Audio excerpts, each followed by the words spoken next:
यहाँ पर एक बार सुखदेव जी बताते हैं कि सरस्वती तट के पास में ऋषि यज्ञ कर रहे थे। बहुत सारे ऋषि थे वहां पर। ऋषि भृगु जी भी थे। तो भृगु जी वहां पधारे तो सभी ऋषियों ने उनका खूब आदर सत्कार कर कर स्वागत किया। तो सब ऋषि बोलते हैं कि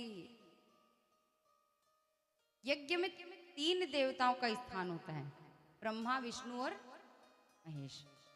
तो सर्वश्रेष्ठ कौन है, सबसे महान? तो पहले कथा सुनो। तो बोले कि सर्वश्रेष्ठ वो होता है जो अभिमान ना करे और धैर्यवान हो। क्या हो? धैर्यवान। जिसमें सबसे ज्यादा धैर्य होता है, शांति होती है, वो सबसे महान है। अब सोच लो किस किस में यहाँ धैर्य है? किसी में नहीं, तो हम सब महान नहीं हैं।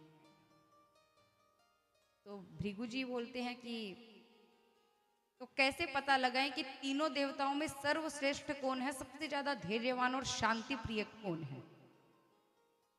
तो बोले कि परीक्षा लेते हैं। तो वर्णन आता है कि भृगु जी पहले परीक्षा लेते हैं ब्रह्मा जी की। ठीक है, संतों को तो भगवान से भी ऊपर का दर्जा दिया गया है।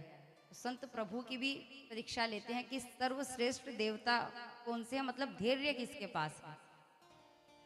तो वर्णन है कि ब्रह्मा जी सभा में बैठे थे, तो वहीं पर अचानक भृगु जी पधारते हैं।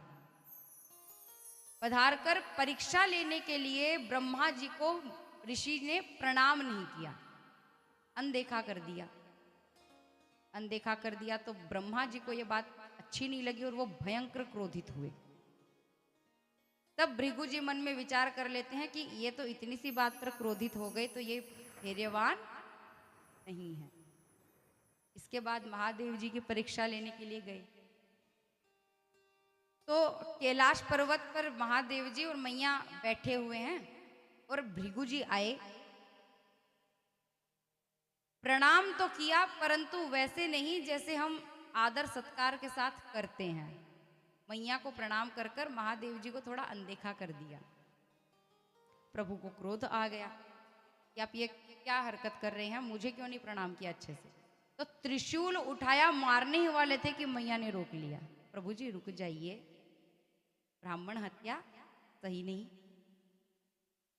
भृगु जी बोले भैया इनमें भी धैर्य नहीं है। महादेव जी क्रोधित जल्दी होते हैं, इसीलिए वर्णन है कि कहीं पर भी झूठ बोल दोगे चल जाएगा, परंतु महादेव जी के मंदिर में एक बार भी झूठ बोल दिया तो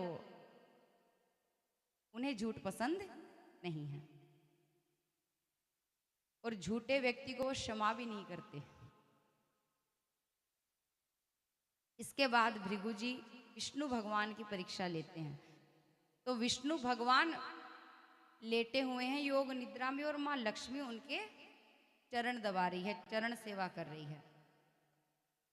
तो भृगु जी अचानक पधारे। तो भगवान विष्णु जी का भृगु जी पर ध्यान नहीं गया कि ऋषि आ गए हैं।